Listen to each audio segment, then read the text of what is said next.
আমার দাবি শেখ হাসিনা বাংলাদেশে ফিরে আবার গদিতে বসে দেশ সুন্দর চলুক, দেশ ভালো চলুক, আগের মতন দেশ চলুক, সবাই খাইতে করতে পারুক, এটা আমরা চাই। শেখ হাসিনা চাই। শেখ হাসিনা আওয়ামী লীগ সরকার দেশ অনেক ভালো চালাইছে। আমরা নৌকা মার্কাকে ভোট দিয়েছি। ভবিষ্যতে আল্লাহ যদি হায়াত দেয় আবারও দেবো ইনশাআল্লাহ। কোথায় ভোট দিয়েছেন? কোথায়? নৌকায়? নৌকা মার্কায়। এটা তো ইসলামী আন্দোলনের সমাবেশ, তাই নৌকায় ভোট দিচ্ছেন কেন? আমি দেখতে আসছি, আচ্ছা আচ্ছা। আমি শুধু দেখতে আসছি।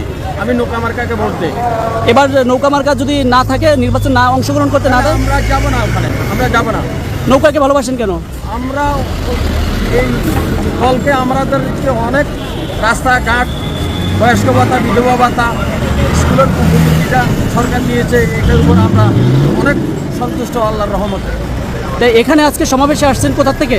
এর থেকে বঙ্গবন্ধুর আদর্শকে বাস্তবায়ন করতে হবে। বাংলাদেশের স্বাধীনতায় যারা বিশ্বাস করে না, মুক্তিযুদ্ধ যারা বিশ্বাস করে না, নতুন রাজাকার যারা গড়তে চায়, তাদের বিরুদ্ধে ঐক্যবদ্ধ হয়ে মুক্তিযুদ্ধ বললেই হবে।